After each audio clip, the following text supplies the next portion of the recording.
Good morning, Rod. Thanks for the invitation. I want to take 10 minutes of your time to talk about the moral imperative of responsible pesticide management. As Rod mentioned, we've embarked on a journey with CropLife South Africa to reach as many as possible agricultural workers and farmers to talk about the importance of responsible pesticide management, as well as the importance of wearing PPE. I think we've done close to 1,500 people in the last 2 months already. I want to introduce you to a guy called Jason Baartman. If you live in the Western Cape and you work in the agriculture sector, you might have encountered the name before. He's a farm worker. He works for Laasterdrift Boerdery in Ceres in the Western Cape. But he wants to be a star. So Jason participated in a competition called Agri's Got Talent. It's quite big in my neck of the woods. And I think he was the second runner-up in the competition about 2 years ago. He grew up on different farms in the Western Cape. Both his parents are laborers. They have been farm workers for the last 4 decades. It's all they know, growing up on fruit farms. And Jason rose to fame in farm worker circles after he did a rap song about farm killings that hit a farm where he lived on. It moved him quite a lot. He entered this song into a competition, and he's quite a hero among laborers, specifically in the Witzenberg area where he lives. Interesting to note about Jason, he lacks formal education in farming techniques and practices. All he knows, he learned from the land, he learned from different farmers, he learned from his parents, who's been doing this for 40 plus years. He mostly relies on observational learning and basic farmer guidelines. The video looking at is an event we did a few weeks ago in Ceres, attended by about 350 laborers, colleagues of Jason. To me, Jason embodies responsibility without any formal training. I had a conversation with Jason in preparation for this event. And without being schooled, I learned quite a couple of things through Jason's lens, which I want to share with you. Jason has witnessed in his young life a couple of things that I think you should be taking note of. He's witnessed the dire consequences of reckless pesticide use. He's a laborer. He knows what goes wrong, what happens to crops when pesticide isn't handled responsibly. On different farms where he's worked, where his parents has worked, where his community has worked in his lifetime, he saw what happens in terms of crop losses and reduced yields when pesticides aren't handled responsibly. Without having the language to necessarily put it in a scientific manner, Jason has also witnessed environmental contamination. He explained to me how careless, reckless applications of pesticide polluted the environment he's in.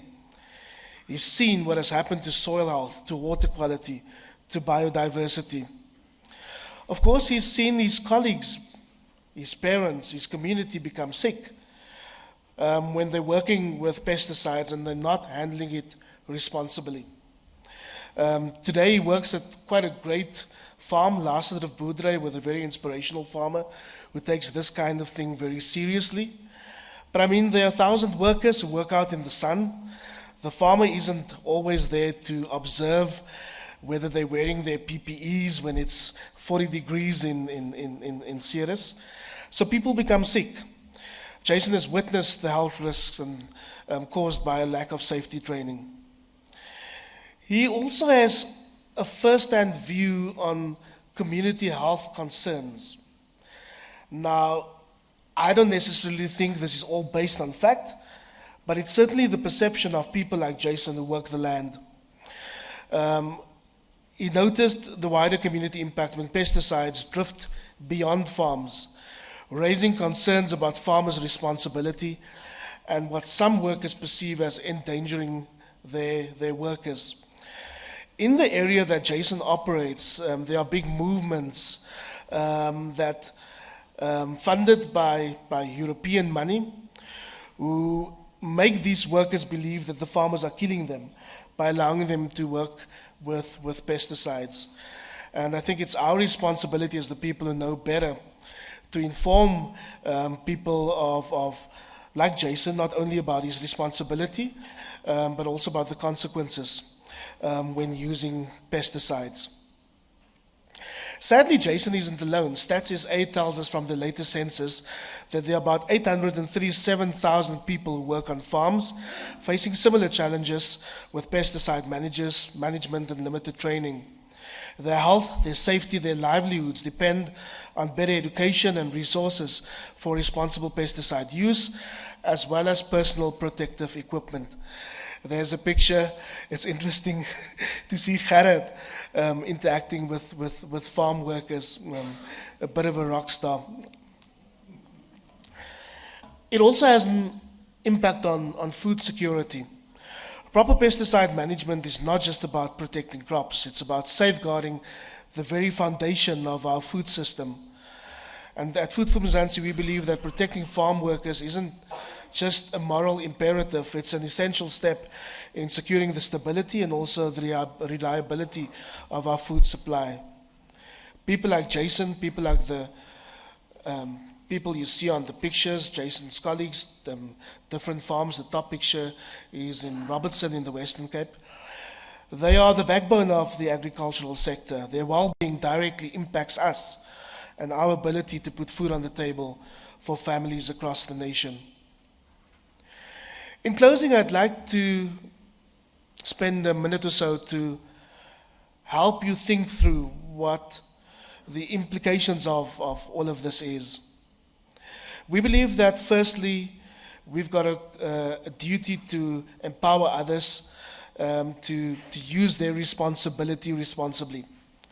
Farm level training and awareness is essential for promoting responsible pesticide management, to teach people how to properly use personal protective equipment. It's heartbreaking to do reports as a journalist, like we saw last year again, farm workers dying in Uppington, becoming sick.